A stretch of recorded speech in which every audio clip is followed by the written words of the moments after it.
Etong pera, siguraduhin mo lang na hindi mananalo ang batang yon sa kompetisyon. Ako na pong bahala, ma'am. At kung sakaling manalo man siya, alam ko na rin ho ang gagawin. Good morning, class. Bakit hindi niyo palakpakan ang ating grand winner na si Sam? Masaya ka ba sa pagkapanalo mo? Huwag ka nang magmaang-maangan. Nakarating sa amin na may leakage raw sa quiz bee. Kaya ka pala nanalo. Po, hindi ko po alam ang sinasabi ninyo. Huwag ka nang magmaang-maangan, Sam. Pistado ka na. Sabi ni Teacher Bea.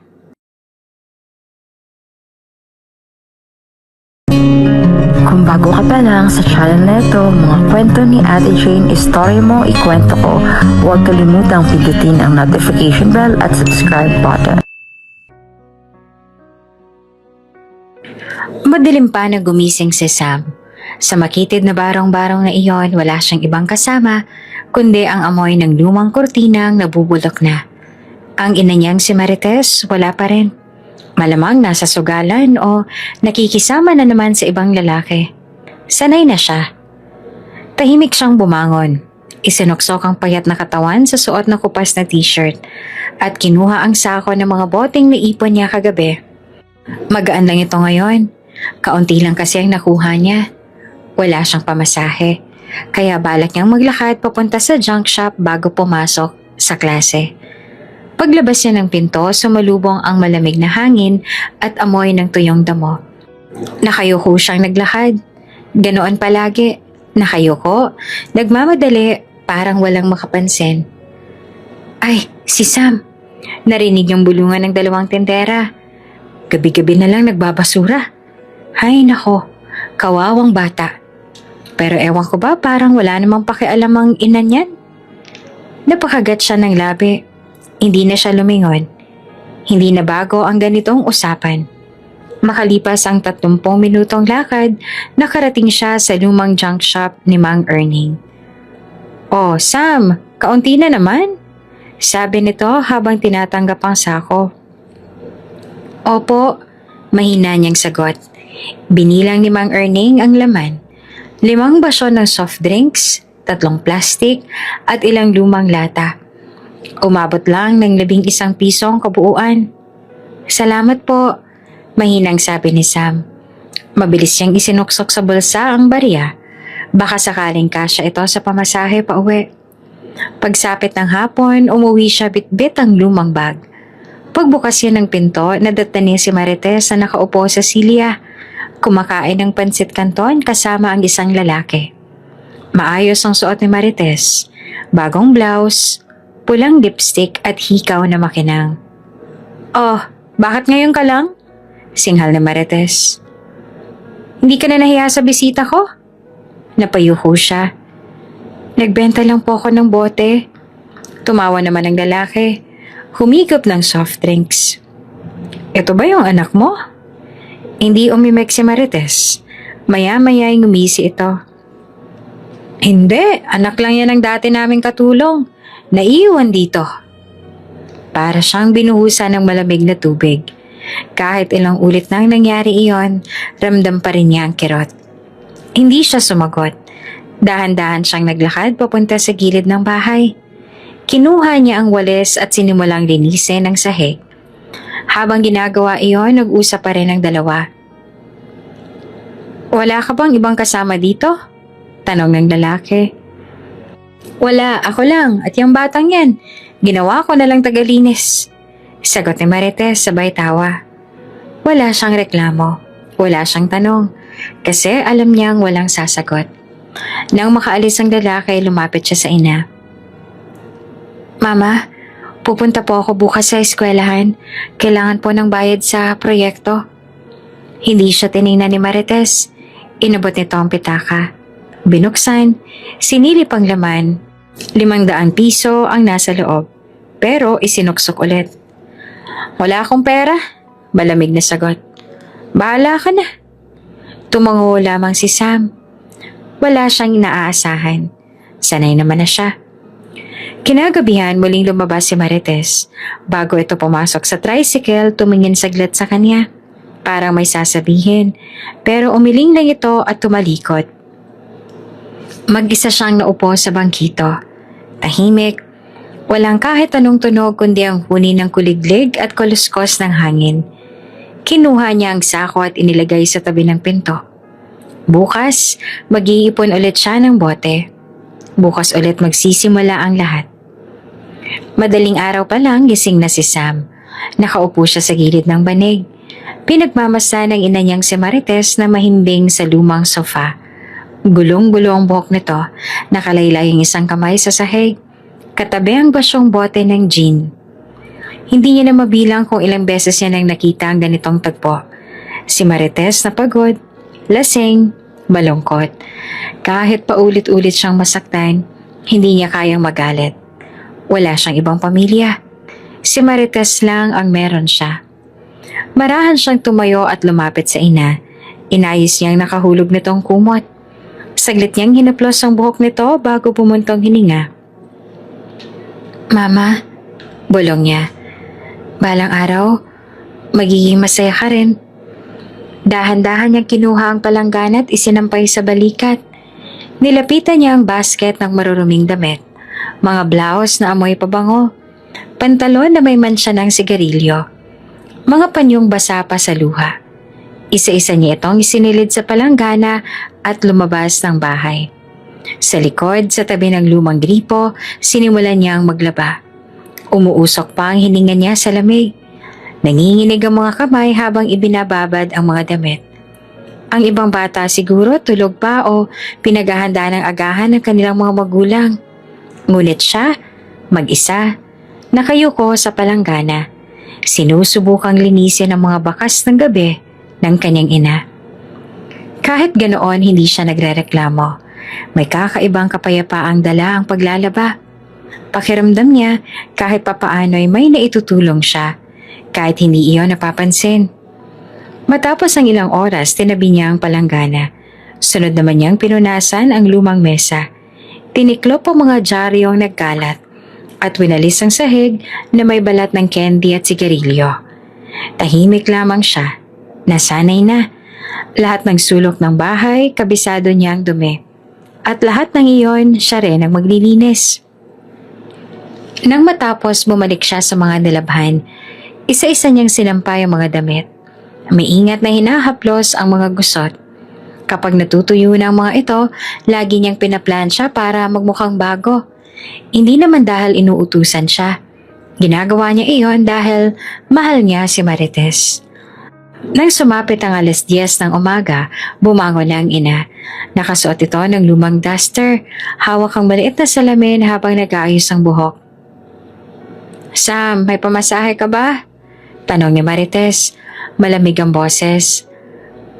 "Wala po, Mama," sagot niya. "Pero magbebenta po ako mamayang hapon." Umirap sa Marites at napabuntong hininga. "Hindi mo ba talaga magawang maghanap ng mas matinong racket? Para kang pulube." Napayuko si Sam. "Pasensya na po." Wala siyang sama ng loob sa sagot ng ina.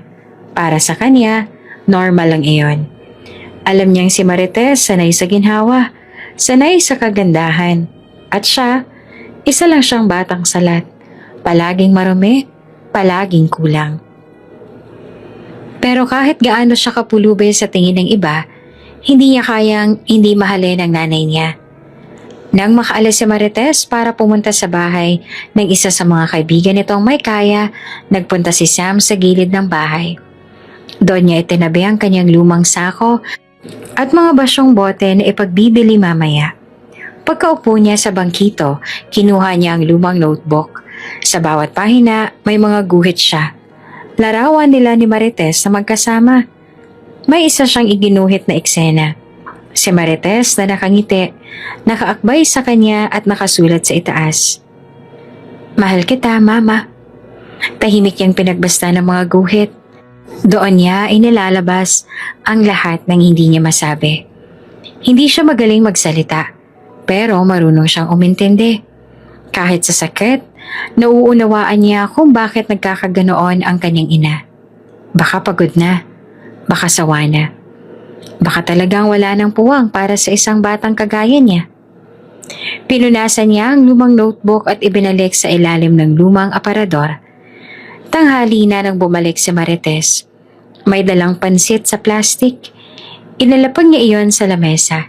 Hindi siya tiningnan. Pero para kay Sam, sapat na iyon. Nagpasalamat siya sa maliit na biyayang hindi inaasahan. Sam, sabi ni Marites, nakatalikod pa rin. Mag-ayos ka. Darating si Mang Teddy mamayang gabi, baka dito matulog. Opo, Mama. Agad naman siyang kumilos. Pinunasan niya ang mga silya, isinampay ang kortina. Inayos ang kobre kama. Bawat hakbang niya may kasamang pag-asang sana, isang araw, magbago ang tingin sa kanya ng ina. Sana makita nito na hindi siya pabigat. Sana maramdaman nito ang lahat ng ginawa niyang tahimik na pagmamahal. Nang matapos siyang maglinis, naupo siya sa harap ng pinto. Tinitigan niya si Marites na abalang nag-aayos ng buhok at naglalagay ng pulbo. Maganda pa rin ito, kahit pagod at may lungkot ang mukha. Mama? Mahina niyang tawag. Ano? Hindi ito lumingon. Salamat po sa pansit. Wala siyang sagot na nakuha.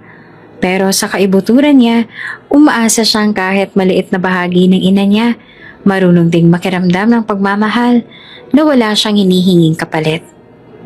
Sa gabing yon, habang nakahiga siya sa banig, pinikit niya ang mga mata. Kahit madilim, kahit magulo, kahit masakit, iisa lang ang laman ng kanyang dasal. Mahal kita, Mama, kahit hindi mo ako mahal. Hindi na mabilang ni Sam kung ilang beses siyang tinanggihan ng sariling ina. Tuwing may dumarating na bisita o kakilala si Marites, tila wala siyang mukha o pangalan. Parang wala siyang karapatang tumayo sa harap nito. Isang hapon, umuulan ng malakas. Nasa gilid siya ng pintuan. Nagkukumpone ng lumang tsinelas nang may dumating na sasakyang mamahalin. Bumaba ang isang ginang na nakabestida at may hawak na payong. Nakita niya si Marites na nagmamadaling sinalubong ito. Nakangiti. Uy, Marites! Bati ng babae. Akin na, ako na magbubuhat ng dala ko. Ay, wag na Clarita. Tawa ni Marites. Pasok ka. Habang nag-uusap ang dalawa, napatingin sa kanya si Clarita. Pinagmasdan siya mula ulo hanggang paa. Basa, may putik ang laylayan ng shorts, bitbit ang sirang tsinelas. Ay, sino to? Tanong ni Clarita. Nakakunot ang noo. Si Sam ay dali-daling tumayo at yumuko. Pero bago pa siya makasagot, mabilis na sumingit si Marites. Wala yan. Anak ng dati naming katulong, naiwan lang dito.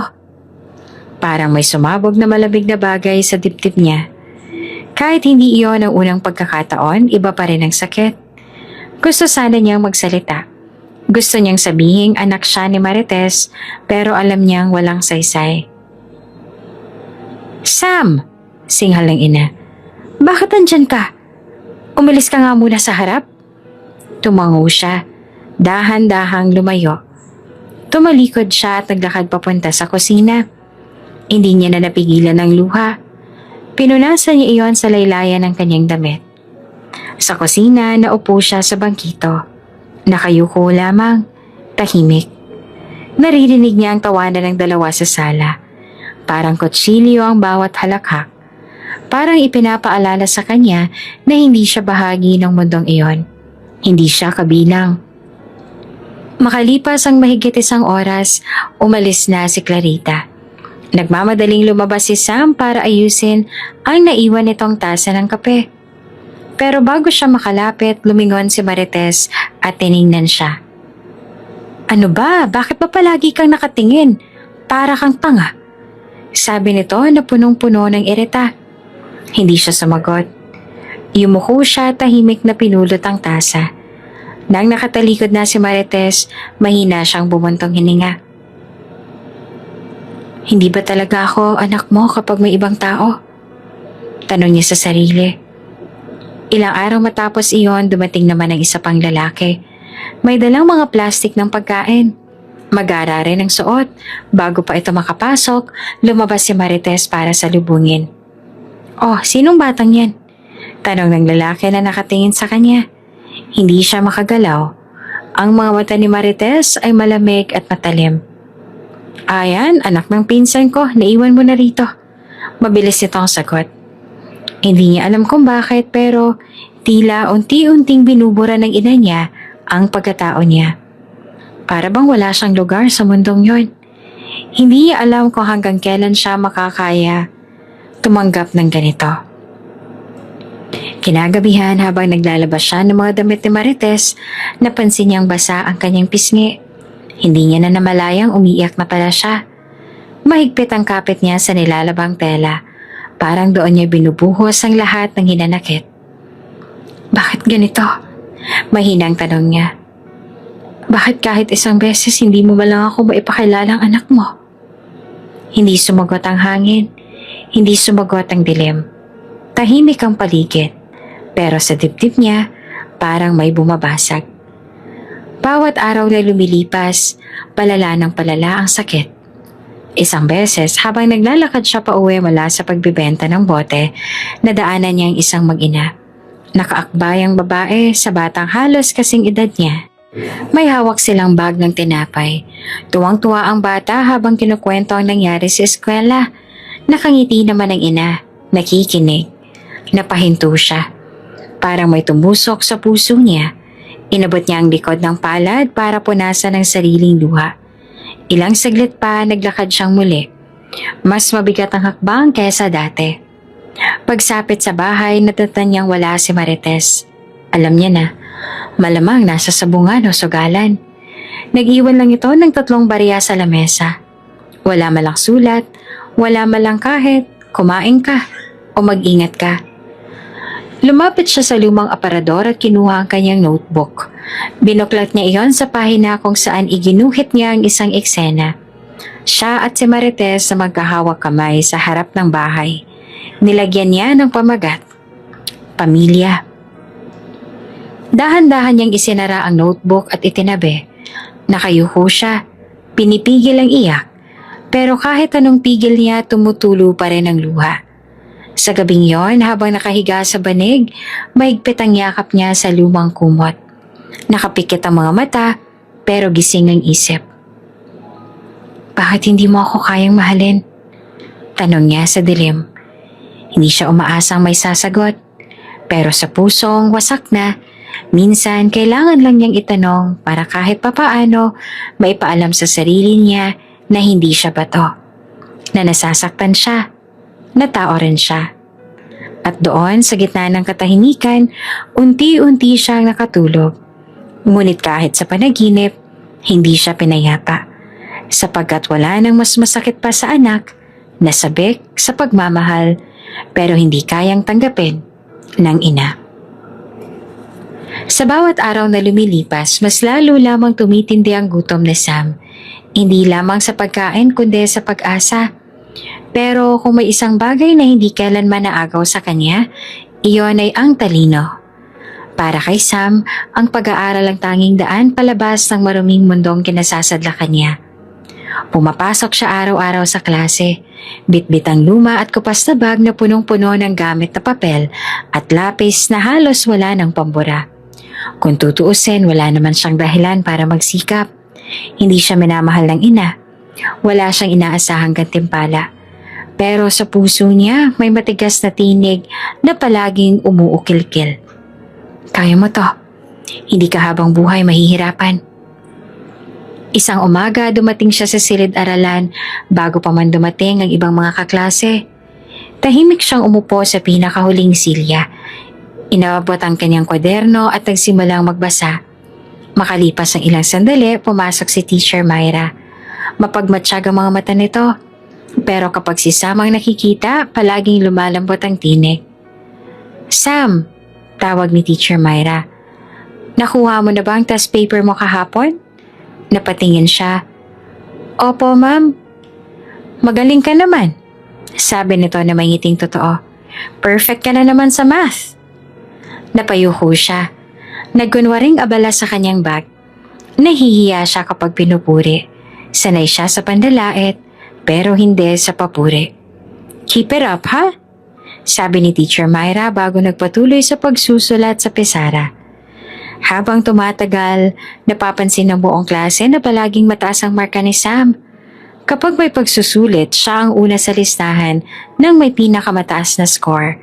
Kapag may recitation, mabilis siyang sumasagot kahit hindi siya nagtataas ng kamay.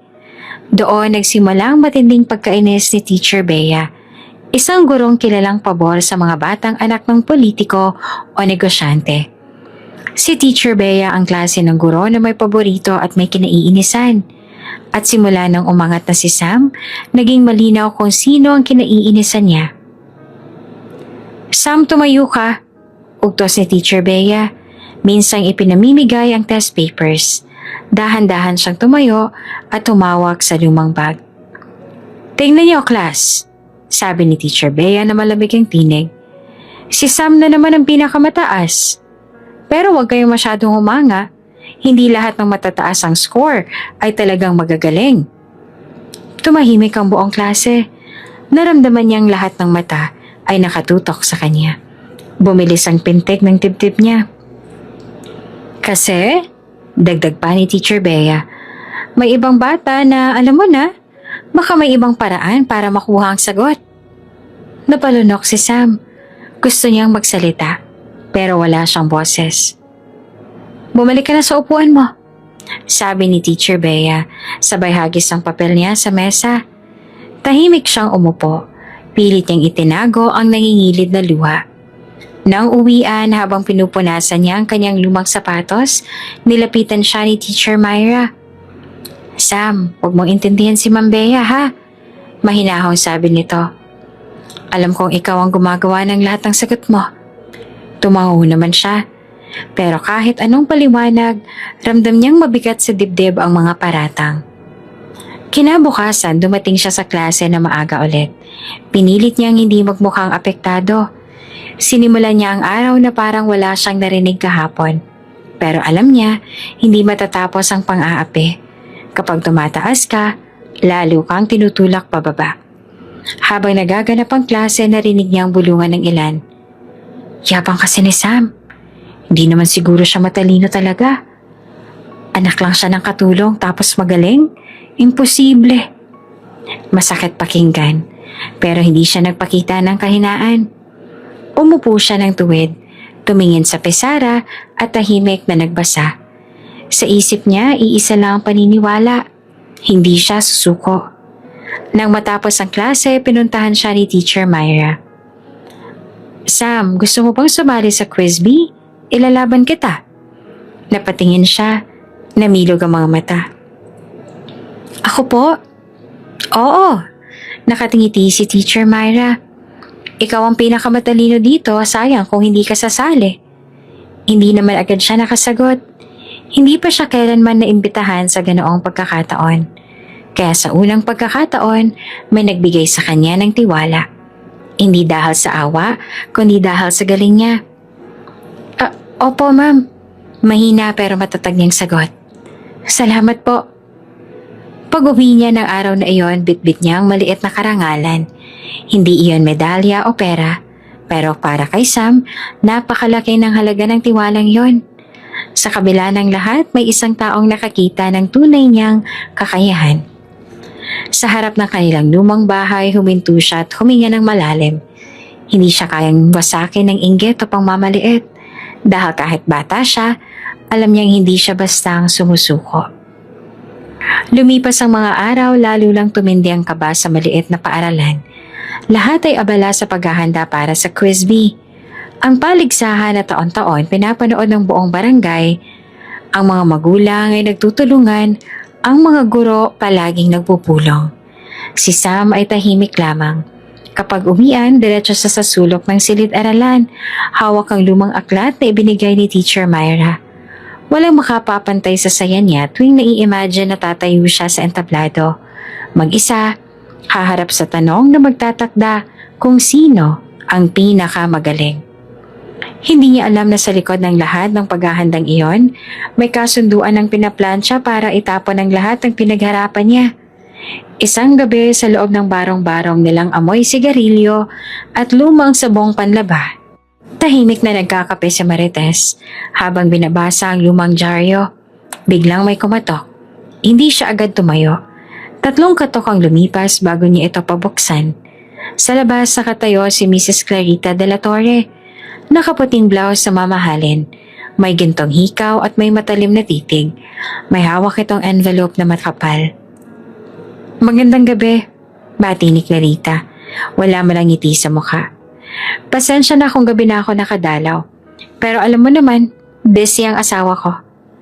"Walang problema," sagot ni Marites at pinapasok ang bisita. "Umupo ka."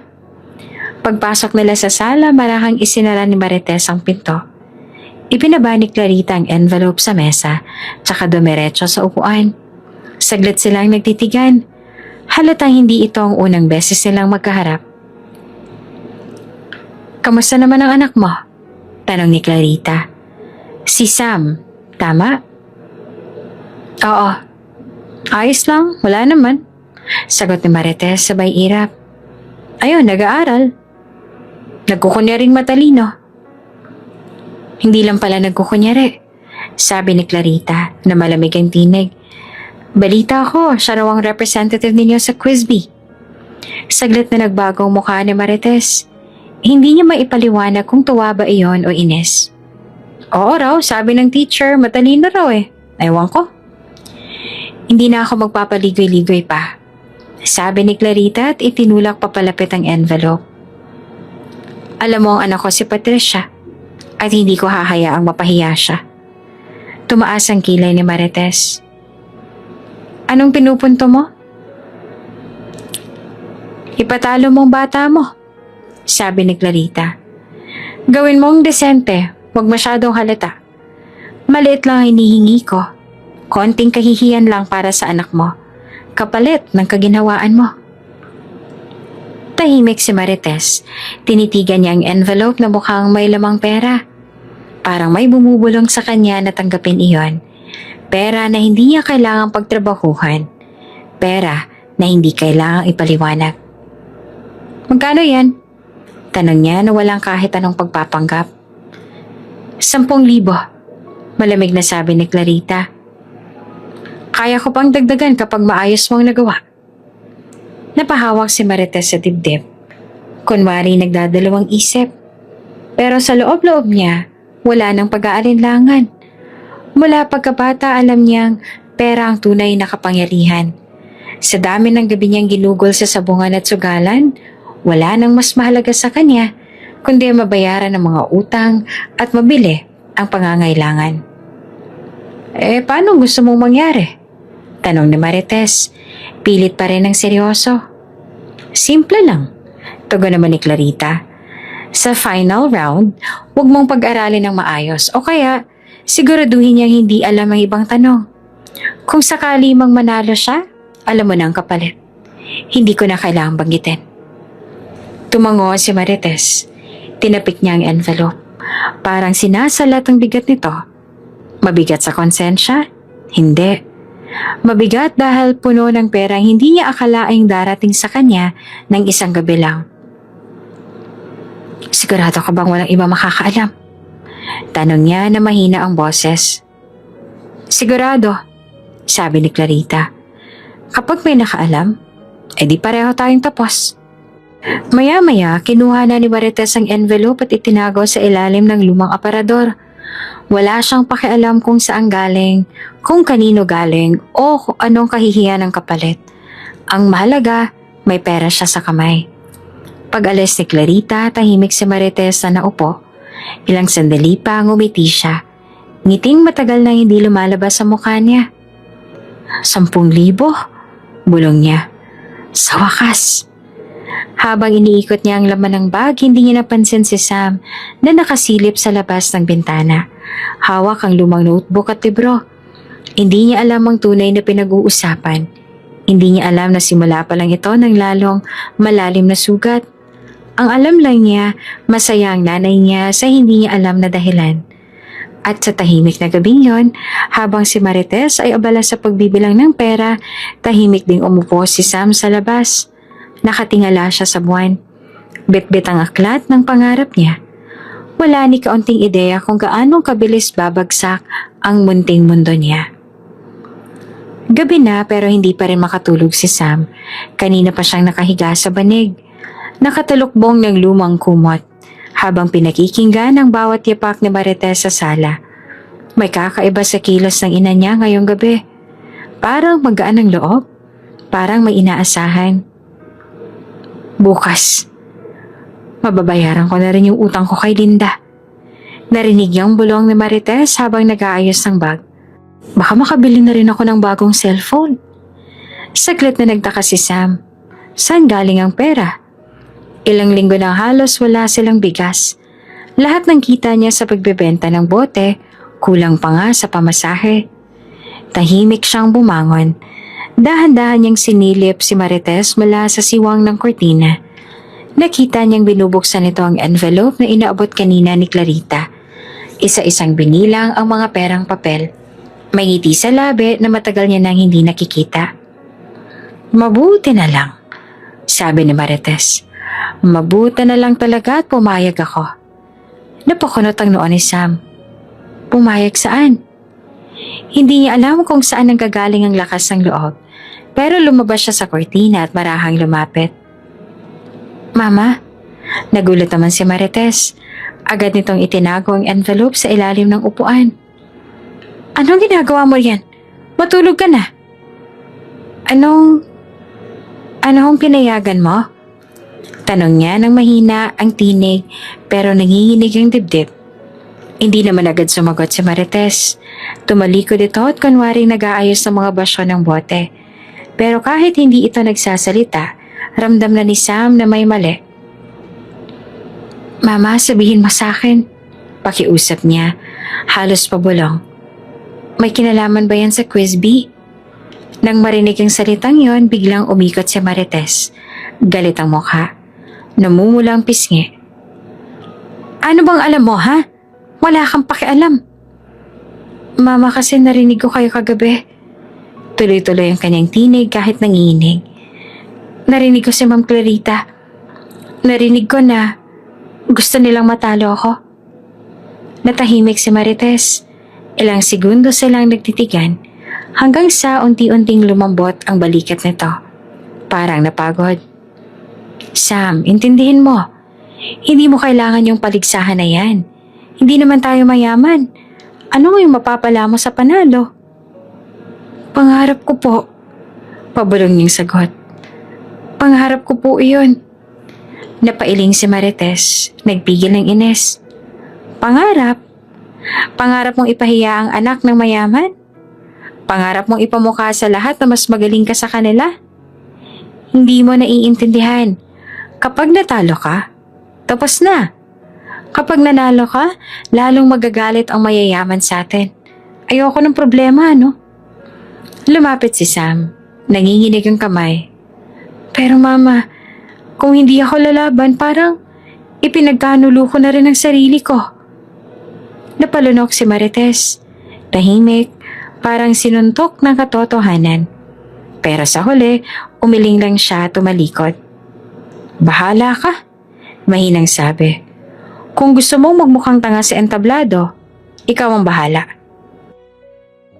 Hindi alam ni Sam kung mas sasakit pa ang sagot na iyon kaysa sa lahat ng ininda niya noon. Pero kahit na parang may bumiyak sa puso niya, may kakaibang tibay na unti-unting tumayo sa dibdib niya. Lumabas siya sa bahay. Bitbit ang lumang aklat na palagi niyang binabasa. Umupo siya sa tabi ng punong mangga. Kinapa ang pahina ng libro at mariing pinikit ang mga mata. Bakit kailangan ko pang ipaliwanag sa sarili ko? Tanong niya. Bakit kailangan kong humingi ng permiso para ipaglaban ng gusto ko? Sa gabing iyon, habang umiihip ang malamig na hangin, napagpasyahan niya. Hindi siya magpapatalo. Hindi pera, hindi pakiusap. Hindi takot ang pipigil sa kanya.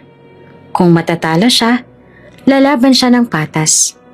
Kung mananalo siya, dahil iyon sa pinaghirapan niya. Hindi sa awa, hindi sa daya. Bumalik siya sa loob ng bahay. Marahan niyang isinara ang pinto. Hindi na siya umaasa ng paliwanag mula sa kanyang ina. Hindi na siya humingi ng basbas.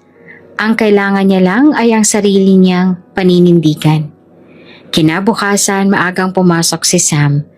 Tahimik siyang umupo sa harapan ng silid-aralan. Dumating si Teacher Myra at ngumiti sa kanya. "Handa ka na ba?" tanong nito. "Opo," sagot niya. Tinatago ang kaba. "Handang-handa." Napansin ni Teacher Myra ang nangingilid na luha sa sulok ng kanyang mata. "Sam, sigurado ka?" Tumango siya na matatagang tingin. "Opo, ma'am. Kahit po anong mangyayari, lalaban po ako." At sa sandaling yon, alam ni Sam na baka iyon na ang unang beses sa buhay niya na pinili niyang ipaglaban ang sarili. Walang ina, walang pera, walang padrino, siya lang. At ang munting paniniwala na karapat-dapat siyang may pangarap. Mainit ang araw nang dumating ang araw ng quiz bee. Sa lumang covered court ng paaralan, nagsiksikan ng mga estudyante at magulang. May mga tarpaulin na may mukha ni Patricia de la Torre, anak ng senadora, nakapaskil sa gilid ng entablado. Parang itinadhana na siyang manalo. Tahimik lamang si Sam sa gilid, yakap ang kanyang lumang bag. Kahit nanginginig ang tuhod niya, matatag ang loob niya. Alam niyang walang ibang aasa sa kanya kundi siya lang. "Sam!" tawag ni Teacher Myra. "Huwag kang kabahan ha. Basta, gawin mo lang ang makakaya mo." Tumango siya, pinilit ngumiti. Pero sa sulok ng court nakamasid si Teacher Bea. Nakapamewang, may malamig na titig. Wala pa man ang laban, alam na ni Sam na may hindi maganda. Nagsimula ang paligsahan. Isa-isang tinawag ang pangalan ng kalahok. Pagdating kay Patricia, malakas ang palakpakan ng mga tao. Pagdating sa pangalan niya, dalawa lang ang pumalakpak. Si Teacher Myra at ang janitor na si Mang Ruel. Nang umikot ang unang round, tama ang lahat ng sagot ni Sam. Pati ang mga tanong na halos hindi pagtuunan ng pansin sa klase ay alam niya. Humanga ang ibang guro at magulang. Narinig niya ang bulungan ng ilan. "Ano ba yung batang yan? Ang talino. Mahirap lang daw yan ha, pero ang galing." Sa huling tanong, halos wala ng laman ng isipan niya, kundi ang pangako sa sarili na hindi siya magpapatalo. Mabilis siyang sumagot. Malinaw ang boses. "Photosynthesis?"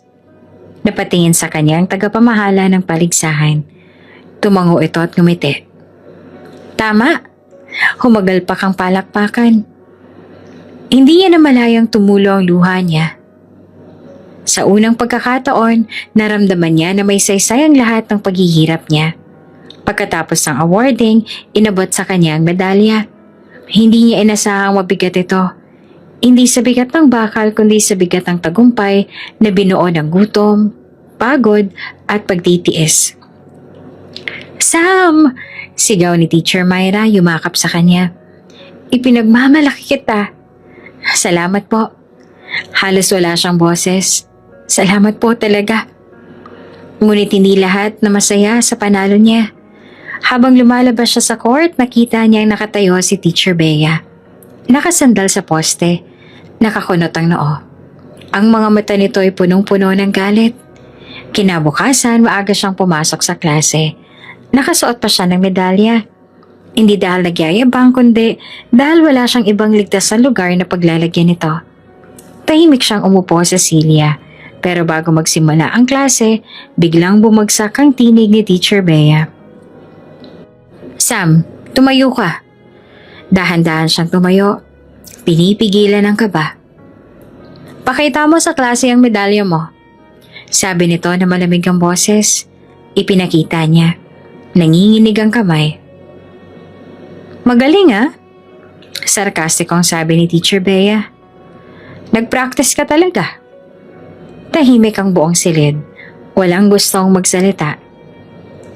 "Sabihin mo sa kanila," dagdag ni Teacher Bea, "kung magkano ang binayad para manalo ka." Parang may sumabog sa dibdib ni Sam. "Ano po? Hindi ka ba nahihiya?" Singal ni Teacher Bea. "Anak ka ng mahirap, tapos magpapanggap kang matalino? Niloloko mo lang kami." "Ma'am, hindi po." Nanginginig ang boses niya. "Hindi ka desente." sabi pa ni Teacher Bea. Nadiskubre namin na may leakage ang sagot. Kaya mula ngayon, disqualified ka na. Nabingi siya sa sarili niyang pulso. Humigpit ang kapit niya sa medalya. Tumulo ang luha niya sa pisngi. Hindi siya makagalaw. Class, sabi ni Teacher Bea. Humarap ito sa lahat. Huwag ninyong tularan ito. Isang mandarayang bata. Narinig niya ang naging bulungan ng mga kaklase. Akala ko ba matalino yan? Nakakahiya pala. Cheater pala siya. Hindi niya alam kung ilang segundo siyang nakatayo roon. Pakiramdam niya humaba ang oras. Tumigil ang mundo. Ang medalya biglang naging tanikala. Ang pangarap na inipon niya mula pagkabata biglang naglahong parang bula. Umupo ka na. Utos pa ni Teacher Bea. Wala ni isang bahid ng awa. Dahan-dahan siyang umupo. Hindi niya alam kung uuwi na lang ba siya o lulubog sa upuan. Pinilit niyang huminga. Pinilit niyang huwag bumigay. Pero sa loob-loob niya, parang may namatay. Sa huling oras ng klase, hindi na siya tiningnan ni Teacher Bea. Wala na rin siyang lakas para magpaliwanag. Gusto niyang sumigaw. Gusto niyang sabihin na hindi totoo. Pero sinong maniniwala sa isang batang mahirap na walang pangalan? Walang impluwensya. Pag-uwi niya, dahan-dahan niyang tinanggal ang medalya at itinago sa bulsa. Hindi dahil nahiya siya, kundi dahil ayaw niyang masira pa ito ng iba. Habang naglalakad siya pa uwi, iniisip niya ang sinabi ni Marites. Hindi para sa atin ang tagumpay na ganyan. Baka nga totoo. Pero kahit pinahiya siya, kahit kinaladkad ang pangalan niya sa putik, sa kaibuturan niya may maliit na boses na hindi pa rin nawawala. Alam ko ang totoo. At sa gabing yon, kahit wala siyang medalya sa leeg, pinikit niya ang mga mata at mahina, halos hindi marinig na umusal. Hindi ako mantaraya.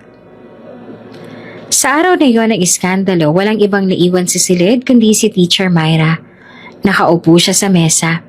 Mahigpit ang kapit sa kanyang cellphone. Ilang minuto na siyang tahimik.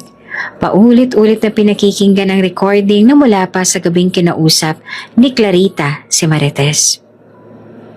Siguraduhin mo na matatalo ang bata. Tinig iyon ni Clarita. Matigas, walang bahid ng pag-aalanlangan. Walang problema. Basta siguraduhin mo wala kaming sabit. Sagot naman ni Marites. Pabulong. Pagkatapos ay may isa pang boses sa sumingit. Mas mahina pero malinaw na boses iyon ni Teacher Bea. Kung sakali mang manalo, ako nang bahala sa bata. Sisiguraduhin kong wala siyang mukhang maihaharap. Napapikit si Teacher Myra.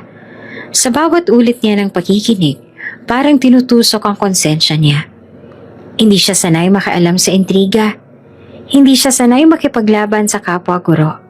Pero nang makita niya kanina si Sam, nakayuko, umiiyak, walang laban, napuno ng apoy ang dibdib niya. Alam niyang mali ang nananahimik. Alam niyang panahon na para may gumawa ng tama. Mula sa labas ng silid, sumilip si Mang Roel, ang janitor. Ma'am, ayos lang po ba kayo? Tumango siya at pilit ang ngiti. Ayos lang, Mang Roel. Salamat. Pero sa totoo, hindi siya ayos. May kaba siyang hindi maipaliwanag. Kung ilalabas niya ang ebidensyang ito, baka mawalan siya ng trabaho. Baka pagbantaan siya. Pero kung hindi niya ito ilalabas, sinong magtatanggol sa batang walang ibang inaasahan kundi sarili? Dahan-dahan niyang isinuksok ang cellphone sa kanyang bag. Tumayo siya at lumapit sa bintana.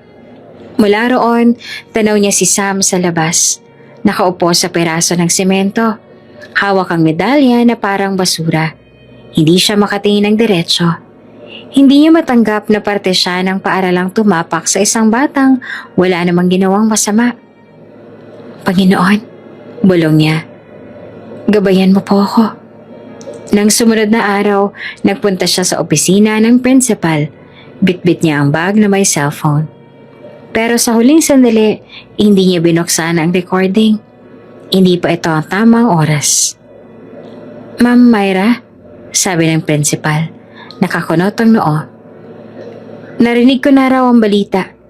Ibig mo bang magbigay ng pahayag? Sandali siyang tumahimik. Sa ngayon po ay wala pa. Mahinang sagot niya.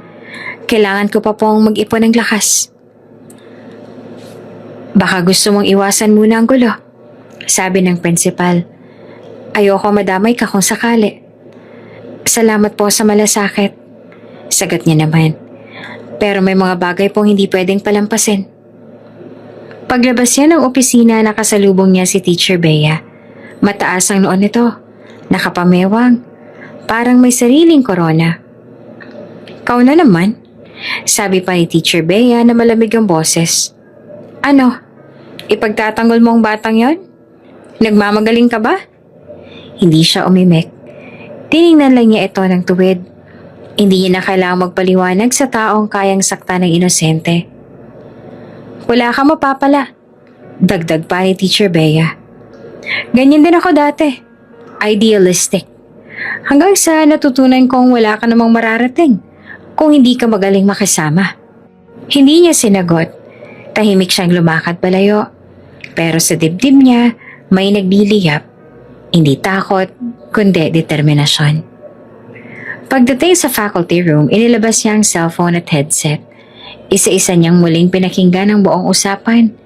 Mahina, pero malinaw. Walang pwedeng itanggi. Siguraduhin mong matatalo ang bata. Babayaran kita. Akong bahala kung sakaling manalo siya. Sa pagkakataong iyon, alam na ni Teacher Myra na hindi lang ito simpleng intriga. Isang inosenteng bata ang sinadyang turugin para sa kapritsyo ng mga may makapangyarihan. Isang batang walang kalaban-laban. Hindi pa niya alam kung paano niya ilalabas ang recording. Hindi niya alam kung sino ang dapat lapitan. Pero alam niyang kailangan niya nang itago ito para sa tamang oras. Nang makauwi siya, tahimik siyang naupo sa lamesa. Hawak pa rin ang cellphone. Sa gilid na iyon, walang iba nakakaalam ng sikreto maliban sa kanya. At kahit takot siya, hindi siya uurong. Darating ang araw. Bulong niya sa sarili. Nakakailanganin ni Sam ang katotohanan. At kapag dumating ang araw na iyon, nariyan ako. Iniligay niya ang cellphone sa isang kahon at isinuksok sa pinakailalim na aparador. Maingat, parang isang binhing kailangang hintayin ang tamang panahon para sumibol. Kinabukasan, pagpasok niya sa klase, nakita niya si Sam na tahimik lamang sa sulok. Nakayuko, walang kibo. Saglit silang nagkatinginan. Wala siyang sinabing kahit ano. Pero sa simpleng sulyap, ipinadala niya ang mensahe. Hindi ka nag-iisa. At sa kaibuturan ng puso niya, naniniwala siyang darating ng sandaling yon, ang araw na muling tatayo si Sam at sabay nilang ilalaban ang katotohanan. Madramang sumunod na linggo sa paaralan. Lahat ng estudyante parang may binabalita. Ang mga guro palihim na nagbubulungan. Sa bawat sulok, isang pangalan ng paulit-ulit na binabanggit. Sam. Wala ni isa sa kanila nakakaalam na sa maliit na apartment ni Teacher Myra may nagaganap na desisyon na magpapabago sa kapalaran ng bata. Nakaupo siya sa harap ng lumang laptop. Hawak ang cellphone kung saan nakasave ang recording. Ilang oras na siyang nakatitig sa screen. Nanginginig ang daliri sa ibabaw ng upload button. Handa ka na ba? Tanong ng isip niya. Hindi niya kailanman pinangarap na maging sentro ng iskandalo. Pero kung may isang bagay na natutunan niya bilang guro, ito ay ang hindi mo kailanman dapat pabayaang yurakan ng inosente. Hindi habang buhay tatahimik ang konsensya kapag pinili mong manahimik. Hindi ako makakatulog habang buhay kung wala akong gagawin. Bulong niya. Marahan niyang kinuha ang headset. Muling pinakinggan ang usapan ni na Clarita, Marites at Teacher Bea. Bawat salitang naririnig niya, parang latigong tumatama sa dangal. Siguraduhin mong matatalo ang bata. Walang problema. Akong bahala sa batang yon. Isinara niya ang mga mata. Huminga ng malalim. Pagdilat niya, tuluyan ng buo ang pasya niya. Sa ngalan ng lahat ng batang hindi kayang ipaglaban ng sarili, pipiliin niyang magsalita. I-clinic niya kaagad ang upload. Tumakbo ang loading bar. Tila bumagal ang mundo habang lumalampas sa screen ang mahalagang ebidensya. Hindi pa man natatapos ang pag-upload, bumilis ang tibok ng puso niya. Tila biglang lumuwag ang dibdib niya. Parang may tinik na hinugot. Natapos ang proseso. Isang notification ang lumitaw. Video successfully uploaded. Hindi pa man umaabot ng 10 minuto, bumuhos na ang reactions at comments. Ano to? Totoo ba to? Grabe naman to, isang bata lang yan. Nako, dapat matanggal ang teacher na yan. Sa sumunod na oras, libo-libong share ang umakyat. Naging trending ang hashtag. Hashtag, hustisya para kay Sam. Kinabukasan, pagkababa pa lang niya ng jeep, sinalubong siya ng mga estudyanteng may hawak na cellphone. Ma'am! Ma'am Myra! Sigaw nila. Kayo po bang nag-upload ng video? Hindi siya sumagot. Tahimik lang siyang naglakad papasok sa faculty room. Pero sa loob may naririnig siyang palakpakan at bulungan ng ibang guro. Siya yun! Sabi pa ng isa. May tapang pala. Grabe, viral na sa Facebook. Pag-upo niya, hinubad na ang bag at inilapag ang cellphone. Doon niya lang naramdaman ang pagod at panginginig ng kalamnan. Hindi biro ang ginawa niya. Kahit anong mangyari, wala nang atrasan. Maya-maya may tumawag sa kanya mula sa principal's office. Tahimik siyang naglakad papunta roon. Pagpasok niya, naroon si Principal Santiago, nakaupo sa gitna. Nakakunot ang noo at seryoso ang tingin. Teacher Myra, sabi nito na malumanay pero matigas. Alam mo bang ikaw ang sentro ngayon ng balita? Tumango siya, hindi umiwas ang tingin. Opo, sir. Ano ang layunin mo? Tanong nito. Bakit hindi mo agad idinulog ito sa pamunuan? Mahaba ang katahimikan. Hinugot niya ang lahat ng tapang sa dibdib bago sumagot. Kasi sir, mahina pero malinaw ang tinig niya. Ilang beses ko nang nakita na walang nangyayari kapag tinatago ang katotohanan. At kung may batang inaapi, wala na pang mas mahalaga pa. Hindi agad sumagot ang principal. Bumuntong hininga ito. Saka tumayo. Malakas ang loob mo.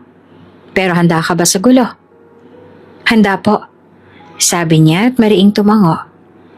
Hindi ko kayang hayaan na masira ang buhay ng isang bata dahil lang mahirap siya. Nagpalitan sila ng tingin.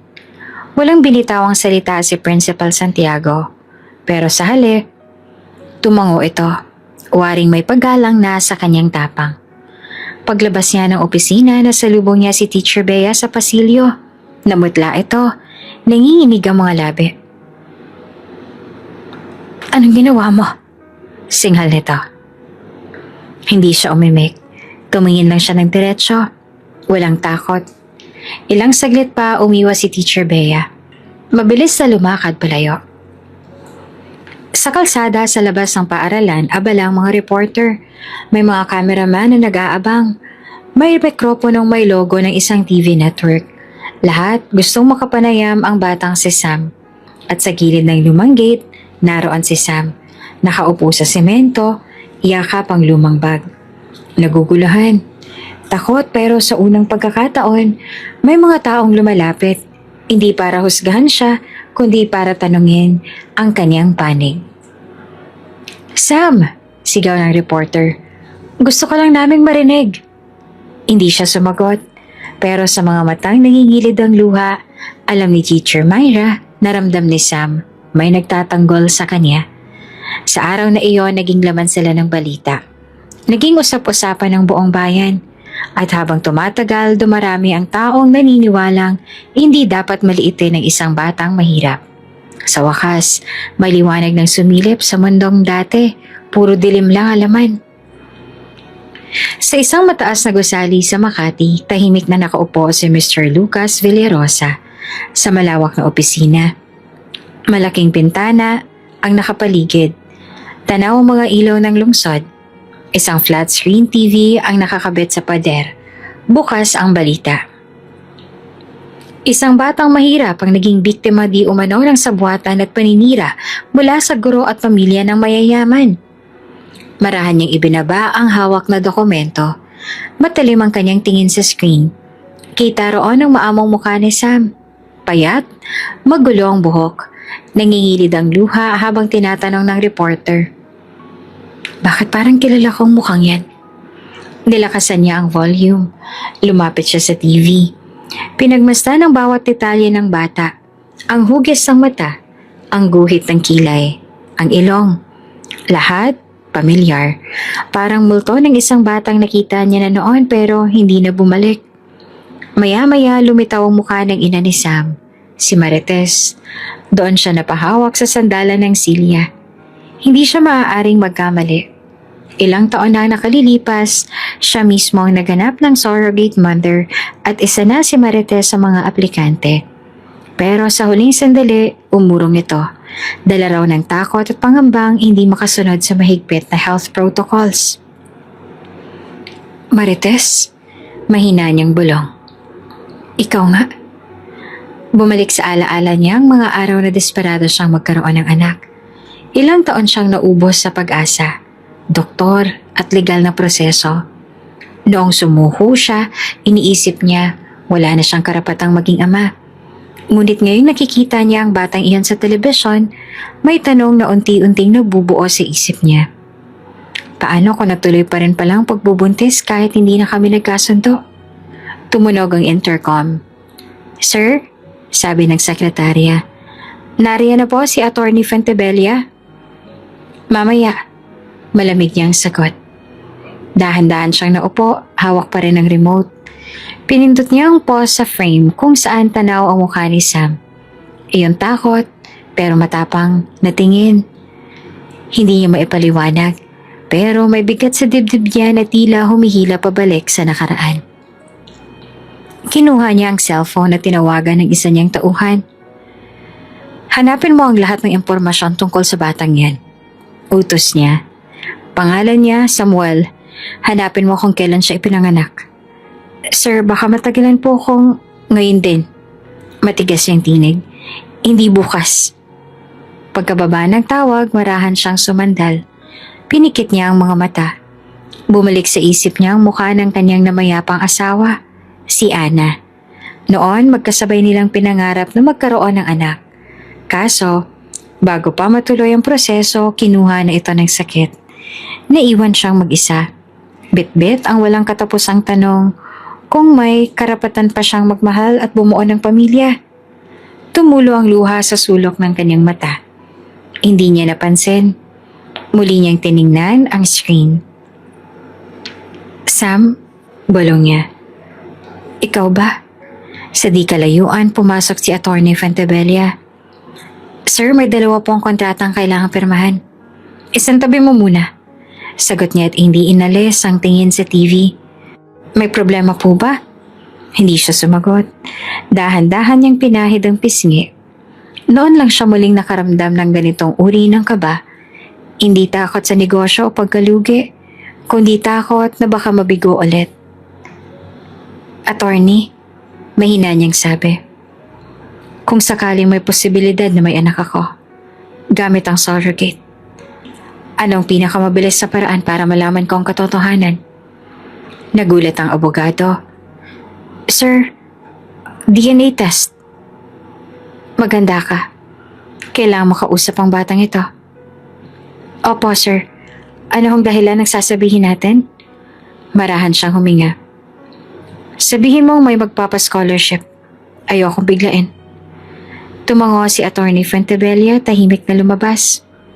Pagkasarado ng pinto, tumayo siya at lumapit muli sa screen. Marahan niyang idinampi ang palad sa imahe ni Sam. Hindi niya alam kung tama bang nararamdaman niyang paghila ng dugo. Pero isang bagay ang sigurado. Hindi siya titigil hanggat hindi niya alam ang katotohanan. Sa oras na iyon, isang bagay ang malinaw sa isip niya. Kung siya nga ang ama, hindi niya pababayaan ang batang minsang itinakwil ng mundo. Hindi na niya hahayaang mawala pa. Sa loob ng pribadong eroplano, tahimik na nakaupo si Lucas Villarosa sa executive seat. Sa harap niya nakalapag ang baso ng whiskey na hindi niya ginagalaw. Kanina pa tumutunog ang cellphone niya. Mga text ng board members, investors, at kaibigan na nagtatanong kung totoo ang balitang viral. Pero wala siyang oras para sagutin iyon. Ang iniisip niya lang ay ang batang si Sam at ang tanong na hindi niya mapigilan sa utak. Paano kung anak ko nga siya? Sir, sabi ng piloto mula sa intercom. 15 minutes na lang po, maglalanding na tayo sa NAIA. Hinawakan niya ang headset. Captain, i-delay mo ang landing. Po? Nagulat ang piloto. Mag-loop tayo pabalik. Bumalik tayo sa Hong Kong. Pero sir, I own this airline. Malamig yung sagot. Do it. Ilang segundo bago sumagot ang piloto. Copy sir. Muling umikot ang eroplano sa kalangitan. Sa bintana, tanaw niya ang mga ilaw ng Maynila. Palayo ng palayo habang unti-unting binabago ang direksyon ng biyahe. Hindi siya makapaniwala sa sarili niya. Ilang taon siyang hindi umuwi agad. Ilang taon niyang sinanay ang sarili na walang ibang importante kundi negosyo. Pero ngayon may tanong na pwedeng sumagot sa lahat ng kawalan niya.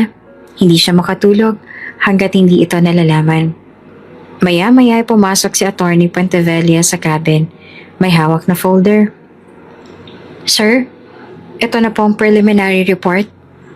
Marahan niyang kinuha iyon. Binuklat niya ang unang pahina. Birth certificate ni Sam. Petsa, lugar ng kapanganakan. Pangalan ni Marites bilang ina. Sa hanay ng ama, walang nakatala. May nakala pa po kaming karagdagang detalye. Dagdag ni attorney. Noong panahong umalis si Marites sa proseso ng surrogacy, ilang linggo na raw siyang buntis. Hindi po niya sinabi kung kanino. Napasandal si Lucas. Mahigpit ang hawak sa folder. Hindi niya alam kung takot ba o tuwa ang nararamdaman niya. Pero isang bagay ang malinaw. Hindi niya na kayang magkunwaring wala siyang pakialam. Attorney, mahinang sabi niya. Handa ka bang tumistigo kung kailangan? Opo, sir. Maganda ka rin ng pondo. Dagdag niya. Kung anak ko nga si Sam, kukunin ko ang lahat ng legal na karapatan. Opo. Hindi agad umalis si Attorney Pentevella. Tahimik siyang naghintay. Parang may gustong itanong pero hindi makasali ng direkta. Ano yon? Tanong ni Lucas na malamig ang tono pero hindi galit.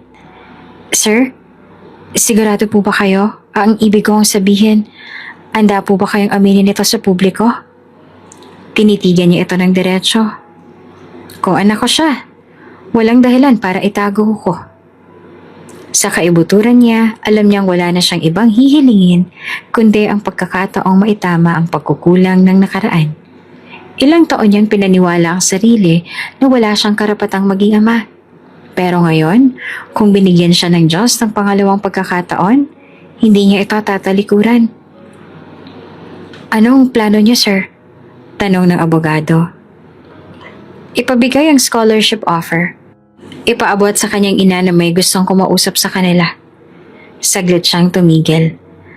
At maghanda ng formal na pakiusap para sa DNA test. Kung tumanggi sila, sir, hindi ko sila pipilitin. Mahina pero matigas ang boses niya. Pero gagawin ko ang lahat para ipaliwanag na hindi ko layuning agawan ng bata ng mundo. Gusto ko lang malaman ang katotohanan. Tumango si Attorney Pentevella. Makakaasa po kayo. Nang lumabas ang abogado, napatingin siyang muli sa bintana. Nakita niyang mga ulap na nagkukumpul-kumpul sa dilim. Para bang simbolo iyon ng damdamin niya. Makapal, mabigat. Walang katiyakan kung uulan ba o liliwanag. Tinapik niya ang folder sa kandungan tsaka marahang pumikit. Sa bawat tibok ng puso niya, ramdam niyang pangungulila sa isang anak na baka noon pa pala ay nariyan na. Hindi lang niya nakilala. Maya-maya muling tumunog ang intercom. Sir, confirm na po ang schedule para sa return to Hong Kong. Salamat. Isinara niya ang mga mata. Sa isip niya, bumalik ang larawan ng bata. Iyong payat na katawan, nangingilid ang luha, pero matapang ang tingin. Kamukha niya noong bata pa siya, noong wala rin siyang ama, wala rin siyang ina. Sa unang pagkakataon, hindi bilang bilyonaryo, hindi bilang negosyante, kundi bilang taong gutom sa kalinga. Inaamin niya sa sarili ang matagal niya nang itinatanggi. Ayokong mahuli ang lahat. At sa pagbabalik ng eroplano, dinala niya ang pinakamatapang na desisyon ng buhay niya. Ang sundan ng bata, ang harapin ang nakaraan, at ang buksan ng pintuan ng pusong matagal nang nakakandado. Maaga pa lamang nagtitipon ang mga estudyante sa labas ng paaralan. Ang balita tungkol sa viral video ni Sam, usap-usapan pa rin sa bawat sulok. Kapag dumaraan siya, lahat nakatingin. Iba-ibang tingin. May awa, may inggit, may pagdududa. Tahimik lamang si Sam, nakayuko habang bitbit ang kanyang lumang bag. Kahit sa dami ng nangyari, wala siyang iniisip kundi sana matapos na ang araw. Gusto na niyang makalimot. Nang magsimula ang klase, wala pa si Teacher Myra. Si Teacher Bea ang pumasok. Nakataas ang kilay at parang wala siyang kasalanan. Humarap ito sa klase at nilagpasan lang si Sam na para bang hindi ito umiiral. "Class?" sabi ni Teacher Bea na malamig ang boses. "Babalik tayo sa normal. Hindi lahat ng nakikita niyo sa internet ay totoo." Tahimik ang lahat. Walang gustong magsalita. Hanggang sa biglang may nagsigawang mga estudyante sa labas ng bintana. "Uy, tingnan niyo!" sigaw ng isa. "Ang daming kotse!" Napakunot ang noo ni Teacher Bea. "Ano na naman yan?" Mabilis na tumakbo ang ilan sa pintuan. Sumilip sila. Si Sam hindi na sana babangon, pero nang makita niyang pati ang mga matagal nang walang pakialam, napasigaw, pinilit niyang lumapit sa bintana. Sa labas ng gate, sunod-sunod na huminto ang mga itim na SUV. 12. Lahat nakapalibot sa isang puting limousine. Mula sa unang sasakyan, sabay-sabay na bumaba ang armadong lalaki na nakaitim na uniforme. May insenya ng Villarosa Holdings sa dibdib. "Presidential guards ba yan?" bulong ng isa. "Hindi bilyonaryo raw ang may-ari niyan." Lalong lumakas ang bulungan. Hindi alam ng mga guro kung lalapitan o lalayo. Si Teacher Bea naman ay namutla. Si Sam parang tumigil ang paghinga. Mula sa puting limousine bumaba si Mr. Lucas Villarosa. Nakaitim na coat, malamig ang mata, matikas ang postura. Sa bawat takbang niya, humihiwalay ang tao sa daraanan. Wala siyang sinasabi. Hindi niya kailangang magsalita para magari ang otoridad. "Good morning," sabi ng principal. Nanginginig ang boses. "Ano pong maipaglilingkod namin?" Walang sumagot. Tumango lamang si Lucas. Tsaka inabot ang isang liha mula sa abogadong kasama niya. "May permiso kami mula sa DSWD," sabi ng abogado. "Kailangan namin makausap ang batang si Samuel." Napatingin si Sam sa mga armadong lalaki. Hindi siya makagalaw. Hindi niya alam kung tatakbo ba siya o tatayo. "Sam!" tawag ni Teacher Myra na kararating lang, hingal sa pagmamadali. "Sam, lumapit ka." Dahan-dahan siyang tumayo. Lahat ng matay nakatutok sa kanya. Parang panaginip. Parang bangungot. Pagdating niya sa pintuan ng silid, tinapunan siya ng tingin ni Lucas. Diretso, walang takot, walang emosyon. Pero sa ilalim ng malamig na anyo, may bahid ng lungkot at pangunawa. "Ako si Lucas Villarosa," mahinang sabi nito. "Sam, kailangan kitang makausap." "Po?" Mahina ang boses niya at nanginginig. "Kaming mag-aasikaso sa'yo," sabi naman ng abogado. "May importante lang kaming kailangang malaman." Naramdaman niyang umakyat ang kaba mula tiyan hanggang dibdib. "Wala po akong kasalanan," bulong niya na pinipigil ang iyak. "Hindi ko po alam." "Alam ko," sagot ni Lucas sa mas mahinang tinig. Hindi ka nagkasala. Sa sandaling yon, parang may humaplos sa likod niya. Si Teacher Myra. Lumapit at hinawakan ang balikat niya. Sam, hindi ka nila sasaktan. Andito lang ako. Kung gusto mo, pwedeng samahan ka ng guardian. Dagdag ng abogado. Tahimik siya. Hindi niya alam kung ano ang tama o mali. Pero sa kaloob-looban niya, may boses na bumubulong. Baka ito nang simula ng katotohanan. Sam, sabi ni Lucas, bibigyan ka namin ng pagkakataon na makaalis dito. Pero hindi kita pipilitin. Napalunok siya. Tumingin kay Teacher Myra na mahigpit pa rin ang kapit sa kanya. Sasamahan mo po ko? Hanggang dulo. Sabi nito at mariing tumango. Tumango rin si Sam. Nangingilid ang luha. Dahan-dahan siyang humakbang palabas ng silid. Lahat ng kaklase natameme. Wala na ring nasabi si Teacher Bea. Pagdating sa labas, sabay-sabay na tumabi ang mga gwardya para bigyan siya ng daan. Para siyang prinsipe sa gitna ng ingranding pagsundo. Pero sa puso niya, wala siyang nadamang yabang kundi kaba. Bago siya sumakay sa limousine, saglit siyang lumingon sa eskwelahan. Dito siya minura, pinahiya, tinawanan. Pero dito rin siya unang nagtangkang lumaban. Baka oras na para malaman ko kung sino talaga ako, sabi niya sa sarili. Pagsakay niya, marahang isinara ni Lucas ang pinto. Tahimik, walang paliwanag. Pero sa sandaling yon, unti-unti niyang naramdaman na hindi na siya nag-iisa. At sa pag-alis ng convoy, iniwan nila ang buong paaralan sa gitna ng pagkagulat. Hindi lang dahil sa ingranding pagsundo, kundi dahil sa batang gusgusin na ngayon, tinatabihan ng isang taong may kapangyarihang baguhin ang kanyang kapalaran. Tahimik sa loob ng pribadong conference room ng Villarosa Building. Nakaupo si Sam sa dulo ng mahahabang upuan. Iyakap ang lumang bag. Sa harap niya nakalapag ang sobre na kanina pa hindi binubuksan. Sa kanan niya si Teacher Myra. Mahigpit ang kapit sa kanyang balikat. Sa kaliwa si Lucas. Nakasuot pa rin ng itim na coat. Malamig ang anyo pero hindi mapigilang lumambot ang tingin tuwing titingnan siya. Sam, mahiyang sabi ni Lucas. May ipapakita kami sa'yo. Pero wala kang kailangang ikatakot. Tumango siya.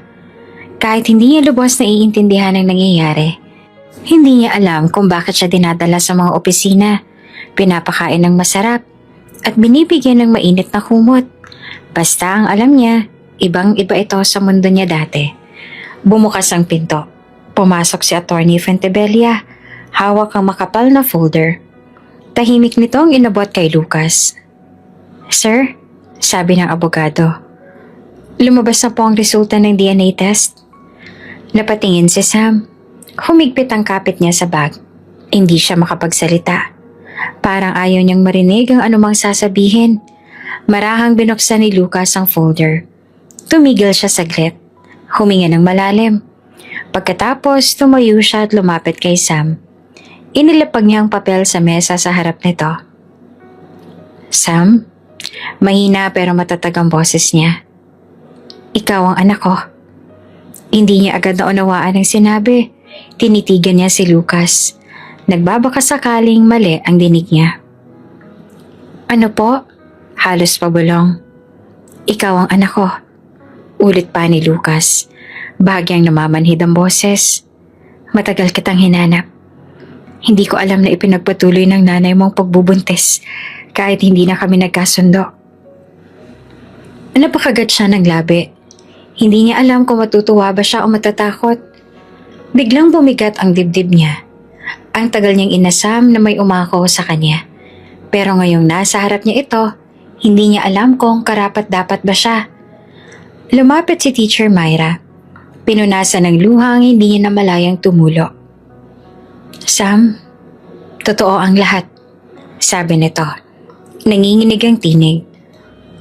Wala ka nang kailangang ikahiya. Pero, hindi niya natapos ang sasabihin. Hindi niya alam kung saan huhugot ng boses. Bago pa siya makapagsalita, biglang bumukas ang pinto. Tulad ng bagyong sumisira ng katahimikan, pumasok si Marites. Nakataas ang baba. Namumugto ang mga mata. Ano to? Sigaw nito. Anong kalokohan to? Napatingin si Lucas, mabigat ang tingin. Marites, malamig ang boses. Oras na para sabihin mo ang totoo. Anong totoo? Mariing balik ni Marites. Anak ko siya. Walang makakaagaw sa akin. Wala kang sinabi noon. Sagot pa ni Lucas. Na itinuloy mo palang pagbubuntes. Alam mo, hinanap ko kayo. Ngunit tumakas ka. Ano naman kung tumakas ako? Halos pasigaw na sagot. Ako ang nagbuntes. Ako ang nagsilang. Ako ang nagpalaki. Ni Singkong Duling wala kang naitulong sa amin. Nanginginig ang balikat ni Sam. Hindi niya alam kung tatakbo siya o makikinig. Hindi niya alam kung kanino siya lalapit. Marites! Matigas ang tinig ni Lucas. Huwag kang magkunwaring martir. Wala kang ibang inisip kundi pera. Pati kinabukasan ng bata ay pinagpalit mo sa sugal. Wala kang karapatan na husgahan ako. Tulak ni Marites sa mesa. Hindi mo siya anak. Ako ang nagpalaki sa kanya. Anak ko siya sa mata ng batas, sabi ni Lucas. Itinuro ang folder. At higit sa lahat, anak ko siya sa dugo. Napaatras si Marites at nanginginig. Kahit anong sabihin mo, hindi mo kami pwedeng diktahan. Wala kang karapatan na basta na lang kunin siya. Hindi ko siya kinukuha, Marites. Mariing sagot ni Lucas. Pero sisiguraduhin kong hindi mo na siya sasaktan. Saglit na katahimikan. Parang lahat ay natigilan. Si Sam hindi makatingin kanino man. Tumulo ang luha niya sa pantalon. Hindi niya alam kung masaya siya na may ama siya. O masakit ba dahil nakita niya kung gaano siyang pinag-awayan. Sam, mahinang boses na Marites. Anak, sumama ka na sa akin. Dahan-dahan siyang tumingin sa ina. Noon lang niya nakita ang mata nito na may takot. Hindi galit, hindi yabang, kundi takot na baka sa unang pagkakataon mawalan siya ng kapangyarihan. Mama, pabulong niyang sabi, tinig na halos hindi niya makilala. Ako pa rin ang nanay mo, sabi ni Marites na nanginginig ang labi. Ako pa rin. Hindi siya sumagot. Hindi niya alam kung paanong pipiliin ang panig kung parehong sugat ang dala ng nakaraan. Sam, sabi naman ni Lucas lumapit sa kanya. Hindi kita pipilitin. Pero kung gusto mong malaman kung anong buhay ang pwede kong ibigay, sasamahan kita. Tahimik siya na nakayuko hanggang sa marahang ipinatong ni Teacher Myra ang kamay sa kanyang balikat. Hindi mo kailangan sagutin ngayon, sabi nito. Pero hindi ka nag-iisa. Sa huling sandali, lumapit si Marites at marahas na binigkas ang huling salita. Hindi mo ako matatalo. Ako may karapatan sa kanya. Hindi mo siya anak sa puso. Pagkasabi noon, tumalikod siya at mabilis na lumabas ang silid. Iniwan silang tatlo sa gitna ng katahimikan. Nang makalabas na si Marites, tuluyan ang bumuhos ang luha ni Sam. Walang imik si Lucas. Tahimik lang itong naupo sa tabi niya. Marahang iniabot ang panyo. Hindi niya alam kung kailan siya muling makakahinga ng payapa. Pero sa gitna ng magulong katotohanang lumantad, may isang bagay siyang hawak. Hindi na siya basta gustusing bata. Hindi na siya batang walang pangalan. Anak siya. At sa unang pagkakataon, may taong handang manindigan para sa kanya. Makalipas ang ilang araw matapos lumantad ang resulta ng DNA test, tahimik na nagbago ang ihip ng hangin sa buhay ni Sam. Wala na si Marites sa paligid. Hindi siya sigurado kung saan ito nagtungo, pero alam niya hindi iyon ang huling pagkakataon na magkikita sila. Sa Villarosa Building, pansamantalang nanuluyan si Sam. May sariling kwarto, malinis na kama, mga damit na bago. Sa unang gabi hindi siya makatulog. Hindi siya sanay sa katahimikan. Hindi siya sanay na walang mura, walang sigawan. Sam, mahinang tawag ni Lucas mula sa pinto. Nakasuot ito ng simpleng polo at pantalon. Wala na ang dating nakakatakot na mga otoridad sa mukha. Pwede ba akong pumasok? Tumango naman si Sam. Naupo si Lucas sa dulo ng kama. Hindi kita pipilitin, mahinang sabi nito. Pero gusto kong malaman mo. Kung gusto mo umuwi sa nanay mo, hindi kita pipigilan. Hindi ko po alam. Pabulong na sagot niya. Hindi ko po alam kung anong tama. Huminga ng malalim si Lucas. May isang bagay kang kailangang makita. Saglit siyang nagtaka. Kinuha ni Lucas ang tablet mula sa bag. Marahan itong pinundot ang screen. Lumabas ang video galing sa isang cellphone. Nagulat si Sam nang makilala ang tinig sa background, si Teacher Myra. Kahit isang kanin, hindi ka makakakain hanggat hindi mo linisan ang sahig na yan. Sigaw ni Marites sa video. Nanginginig ang kamay ni Sam. Tinitigan niya ang screen. Kita roon ang sarili niya. Payat, luhaan. Nakaluhod sa sahig habang pinupunasan ang basag na tasa. Wala kang silbi. Anak ka ng walang kwenta. Napapikit siya. Mabilis ang tibok ng puso niya. Hindi niya alam kung saan huhugot ng lakas. Sam, sabi ni Lucas mahinahon. Ito ang ebidensyang kailangan para maprotektahan ka. Paano po? Bulong niya, namamanid ang mukha. Paano po ito nakuha? Minsan dumalaw si Teacher Myra sa bahay ninyo. Paliwanag ni Lucas. Hindi mo alam kinukuha ng kanya ng video. Ayaw kanyang pabayaan. Tahimik si Sam. Hindi niya alam kung matutuwa ba siya o maiinis. Kahit ilang ulit siyang itinanggi ni Marites, parte pa rin ito ng puso niya.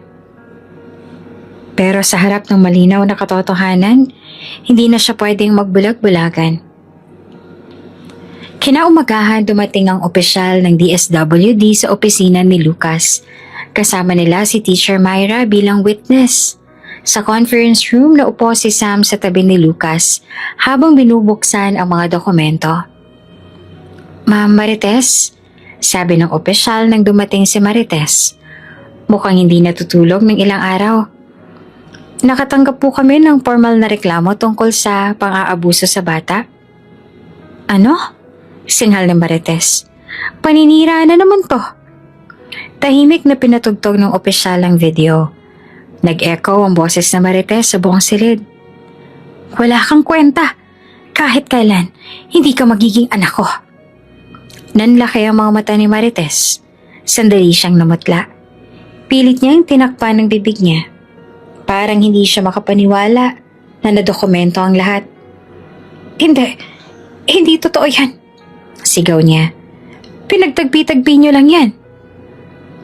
Kilala ka ta, Marites. Sabi pa ni Teacher Myra. May nanginginig na tapang sa boses. At matagal ko nang alam kung paano mong saktan si Sam. Wala kang karapatan. May karapatan akong tumistigo. Matapang naputol ni Teacher Myra. Ako ang gurong nakakita kung gaano mo siyang inapi. Hindi na umimik si Marites. Napaupo siya. Nanginginig ang balikat. Ilang saglit ay humagulhol siya. Ako na lang. Ako na lang lahat may kasalanan. Iyak niya. Pero huwag niyo siyang agawin. Hindi ito pag-aagaw, sabi ng opisyal. Ito ay proteksyon. Humigpit ang hawak ni Sam sa braso ng Celia. Hindi niya alam kung ano ang mararamdaman. May parte ng puso niya gustong lumapit, yakapin si Marites. Pero mas malakas ang tinig ng alaala. Ang gutom, ang sigaw, ang mga gabing iniwan siya sa dilim. Sam, tanong ng opisyal. Gusto mo bang sumama sa nanay mo?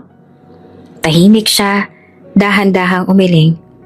Wala siyang boses na lumabas, pero malinaw ang pasya. Marahan siyang tinapik ni Lucas sa balikat. Hindi ka na niya pwedeng saktan. Mahinang sabi nito. Wala ka ng karapatan, sigaw pa ni Marites na mumugto ang mata. Anak ko siya. Hindi ka na pwedeng lumapit sa kanya ng walang pahintulot, sabi ng opisyal. Epektibo ngayon, inaalis na ang kustodiya sa'yo. Parang sinakal si Marites ng sarili niyang hininga. Bumagsak siya sa silya. Humagulhol. Sam, tinig niya. Alos hindi marinig. Patawarin mo ako. Hindi niya kayang tumingin. Hindi niya kayang magsalita. Pero sa gitna ng sakit, may maliit na bahagi ng puso niyang naaawa sa inang kahit kailan hindi natutong magmahal sa tamang paraan. Paglabas sila ng conference room, malakas ang sikat ng araw. Parang ibang mundo. Parang simula ng bago. Tumingala siya kay Lucas na hindi kumikibo. Marahang humawak si Sam sa palad nito. Sa unang pagkakataon, walang alinlangan. At sa loob ng isip niya, bumulong ang tinig na matagal nang hindi naririnig. May pagkakataon pa pala akong mahalin. Mabilis ang naging pag-ikot ng mundo matapos mailayo si Sam sa pangangalaga ni Marites. Parang panaginip. Isang araw nasa lumang barong-barong siya. Palaging gutom. Palaging pinapahiya. Pagdilat ng mata nasa isang bahay na tila hindi nauubusan ng liwanag at ginhawa. Ang mansyon ni Lucas Villarosa ay hindi lamang malaki. Para iyong palasyo. May mataas sa gate, hardin na puro bulaklak, mga sasakyang hindi niya alam kung paano binibili. Sa unang araw pa lang ng paglipat niya, parang gusto niyang umatras at tumakbo pabalik sa dati niyang mundo. Hindi siya sanay, hindi niya alam kung saan lulugar. Sam? Tawag ni Lucas ang unang beses niyang dinala sa loob ng bahay. Hindi mo kailangang matakot dito. Walang mananakit sa'yo. Tahimik lang siya. Yumuko siya habang pinapakilala siya sa mga tauhan. May mga kasambahay, may gwardya, may driver. Lahat sila marespeto. Walang nagturo sa kanya na parang maruming bata. Pero sa puso niya, hindi pa rin niya alam kung karapat-dapat siya sa lahat ng ito. Isang linggo ang lumipas bago siya tuluyang nasanay. Tuwing umaga, hinahatid siya ng driver sa bagong paaralan. Isang pribadong eskwelahan kung saan hindi siya tinutokso. Walang bumabato ng salita na parang kutsilyo. Sa bawat pagpasok niya sa classroom, may mga ngiting sasalubong sa kanya. Sam, dito ka! Tawag ng kaklase niyang si Aldrin. Katabi ka namin! Dahan-dahan siyang naupo. Nakangiti, pero may kaba. Hindi niya alam kung hanggang kailan tatagal ang kabutihan. Pero sa bawat araw na lumilipas, unti-unti niyang natututunang maniwala. Sa bahay naman, may isang taong hindi niya inaakalang mananatili, si Teacher Myra. Hindi na ito guro sa dati niyang paaralan. Tinanggap nito ang alok ni Lucas na maging tutor ni Sam. Pero higit pa roon, parang naging pangalawang ina niya rin ito. Isang gabi habang sila'y nag-aaral ng math, napansin ni Teacher Myra na tahimik siya. Sam? Tanong nito. Pagod ka ba? Umiling siya. Hindi po. May iniisip ka? Dahan-dahan siyang tumango. Iniisip ko po baka isang araw magalit ulit si Papa. Lumambot ang mata ni Teacher Myra. Hinawakan siya sa kamay. Sam, hindi ka iiwan ng Papa mo. Hindi ka rin niya sasaktan. Pero baka po kapag hindi na ako mabait o kapag hindi ako matalino, hindi ka minamahal ng Papa mo dahil matalino ka. Sabi nito na mariing tumitig sa kanya. Minamahal ka niya kasi anak ka niya. Tumulo ang luha niya. Wala siyang sinabing kahit ano. Pero sa puso niya, unti-unti niyang tinatanggap na baka totoo iyon. Lumipas pa ang mga buwan, naging normal na sa kanya ang buhay na dati inakala niyang hindi para sa kanya. Tuwing may test, hindi siya takot. Tuwing may kainan, hindi niya kailangang maghanap ng tira-tira. Hindi na siya nagbibilang ng barya para makakain. At higit sa lahat, hindi niya na kailangang magtago ng notebook na puno ng guhit ng pangarap dahil unti-unti natutupad na ang mga iyon. Pagdating ng graduation, siya ang valedictorian ng klase. Nakasuot siya ng puting toga, nanginginig ang kamay habang bitbit ang certificate. Sa harap ng entablado, nakita niya si Lucas na nakatayo. Nakangiti at may bahagyang luha sa mata.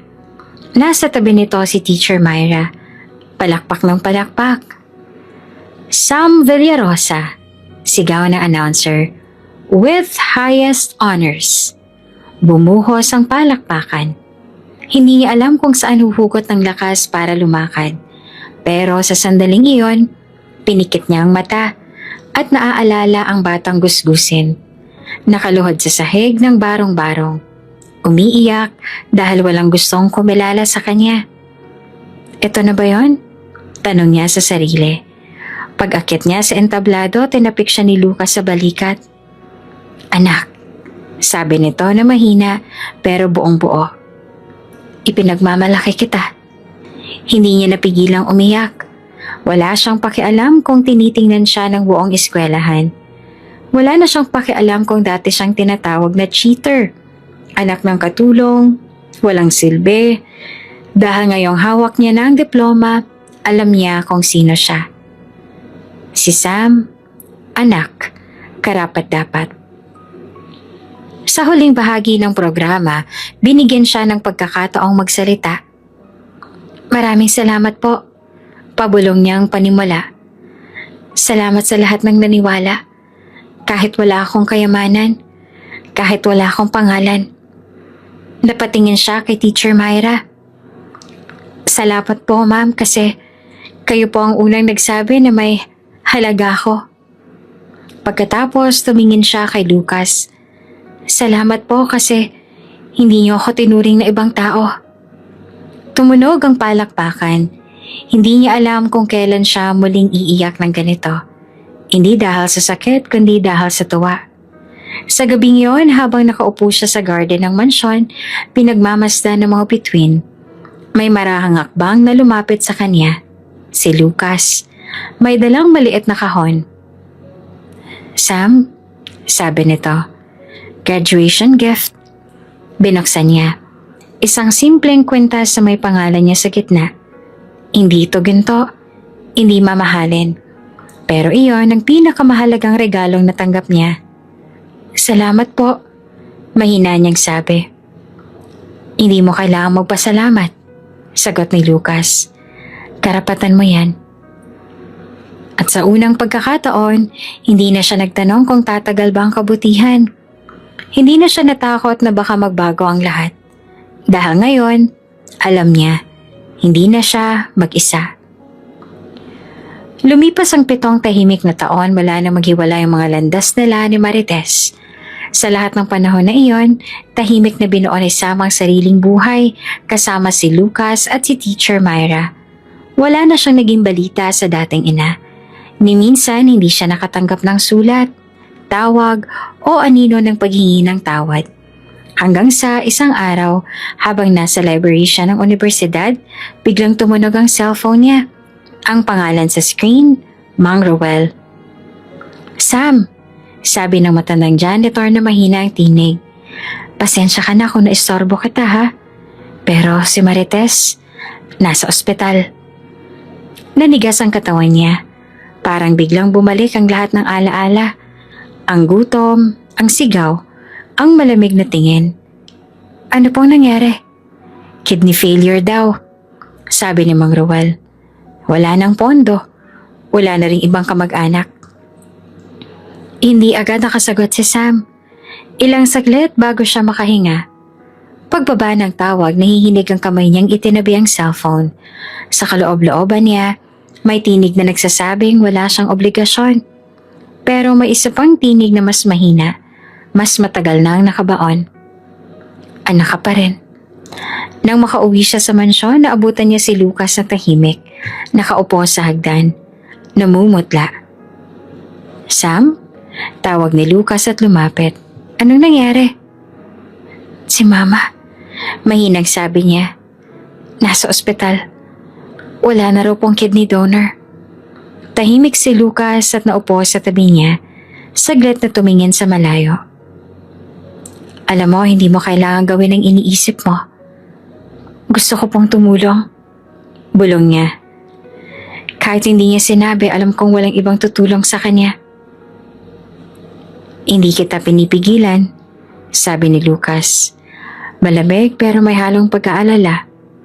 Pero bilang ama mo, ayokong ipagsapalaran ng sarili mong buhay.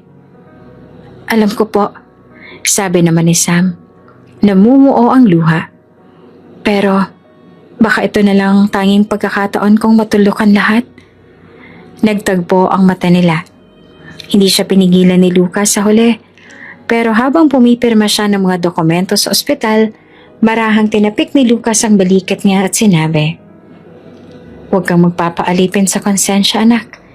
Ginagawa mo to dahil gusto mo, hindi dahil may utang ka." Tumango siya. Opo. Naging mabilis ang mga sumunod na araw.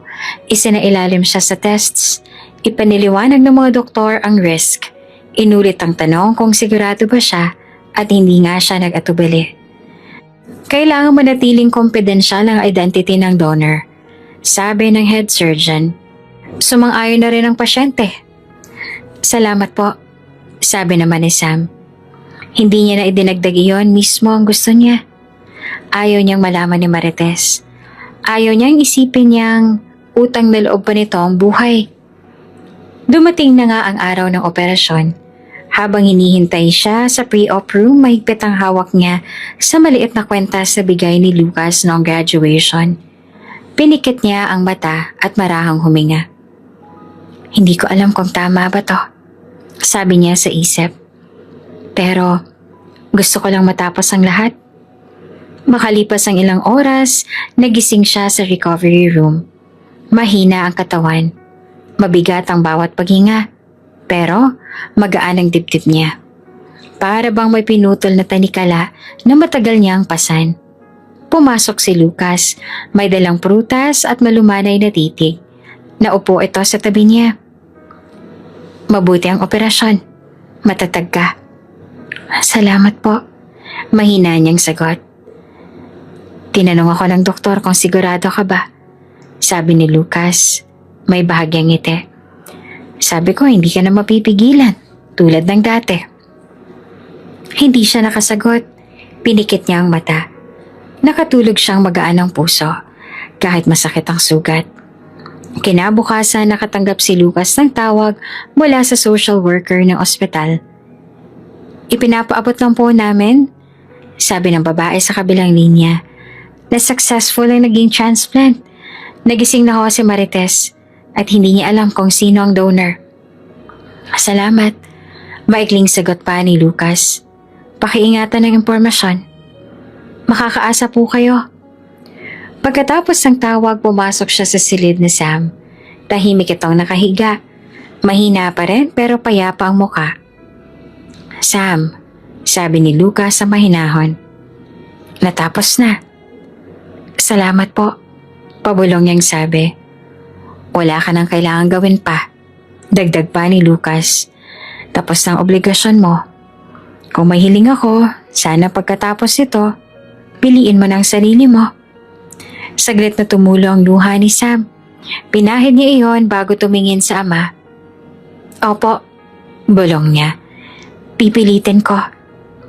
Hindi alam ni Marites kung sino ang nagligtas sa kanya. Hindi niya alam na sa kabila ng lahat ng ginawa niya, may anak pa rin pumili ng pagmamalasakit kesa paghihigante. At sa huling gabing iyon sa ospital bago makatulog si Sam, may tahimik siyang dasal. Panginoon, sana ito na ang wakas ng sakit. Sana ito nang simula ng ganap na kapatawaran. 2 buwan matapos ang operasyon, akala ni Sam ay tuluyan ng tatahimik ang lahat. Tahimik siyang bumalik sa pag-aaral. Hindi na siya nagbabalita tungkol sa kalagayan niya. Alam niya sa sarili na mahina pa rin siya. Madalas siyang hinihingal. Madalas sumakit ang tagiliran ngunit wala siyang sinasabi. Pinili niya ang katahimikan.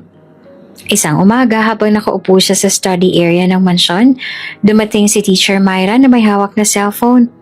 Halata sa mukha nitong pag-aalala. Sam, sabi ni Teacher Myra at nag-aatubiling iabot ang cellphone.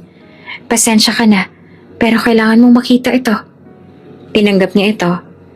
Sa screen, bukas ang isang live stream mula sa isang sikat na TV program. Nandoon si Marites, naka-wheelchair, May hawak na panyo. Umiiyak-iyak. Hindi ko na alam kung bakit ganyan siya. Nanginginig ang tinig ni Marites. Nakaharap sa kamera. Lahat ginawa ko na para sa kanya nung bata siya, pero iniwan niya ako. Paano po kayo iniwan?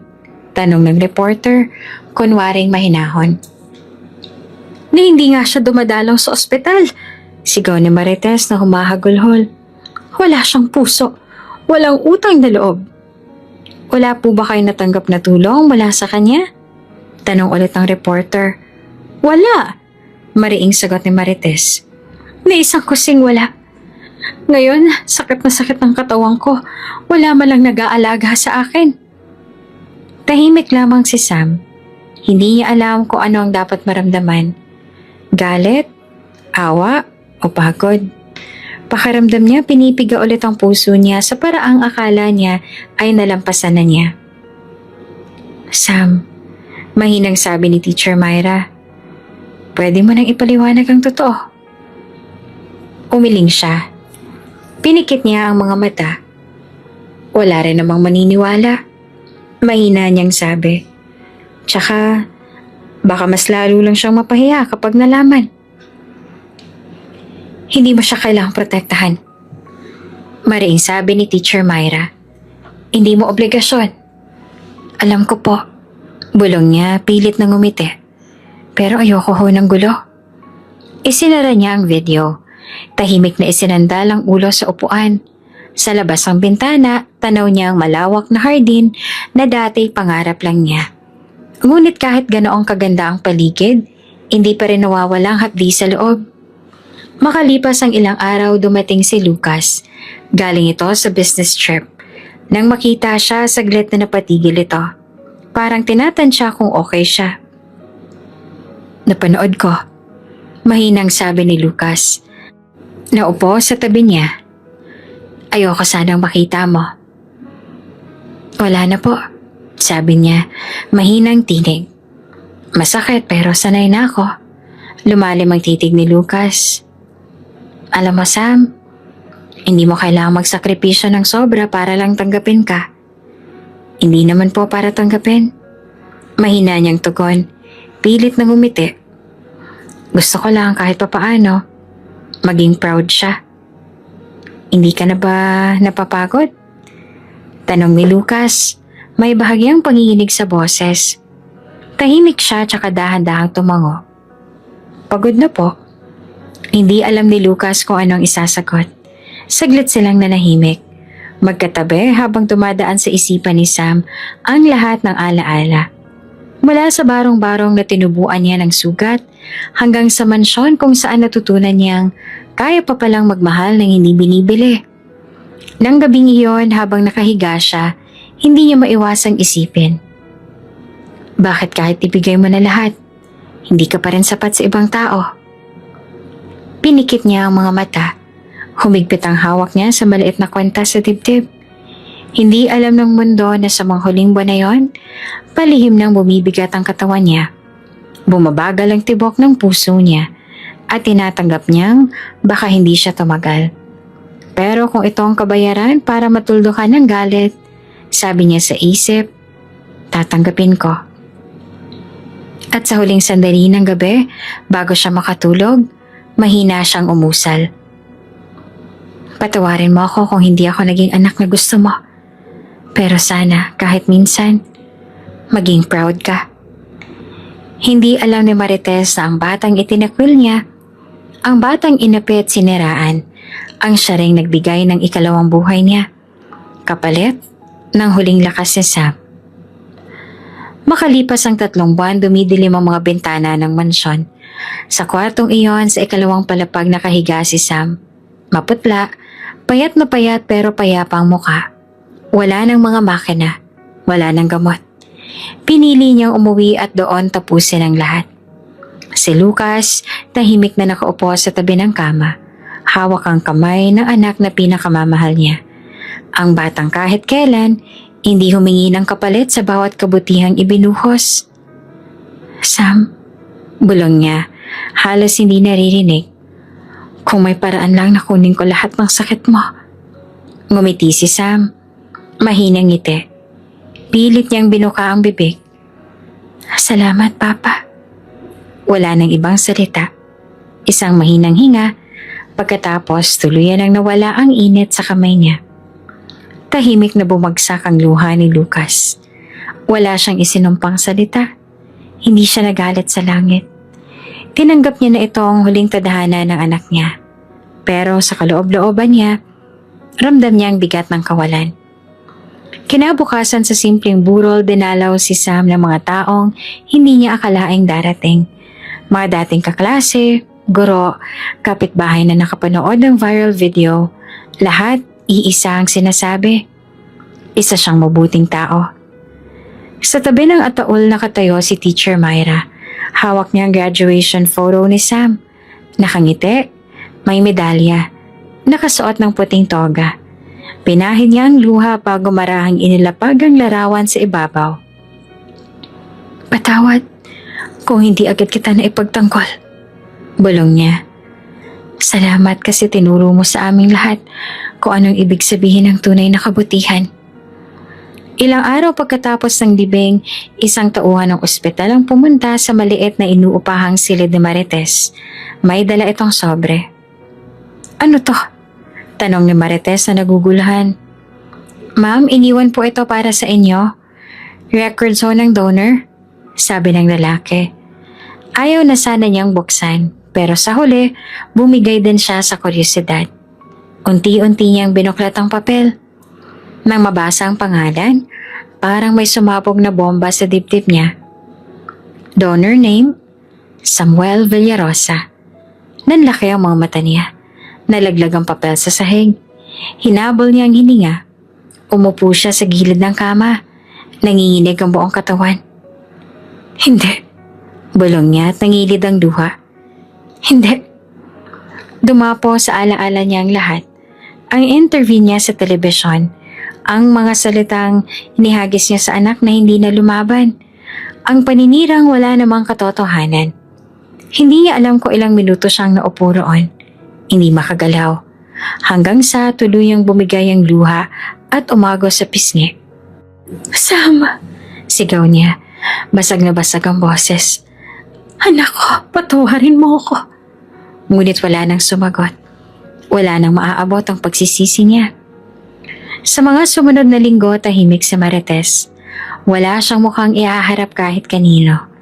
Hanggang isang araw, pinuntahan siya ni Lucas. Nakasuot ito ng simpleng puti.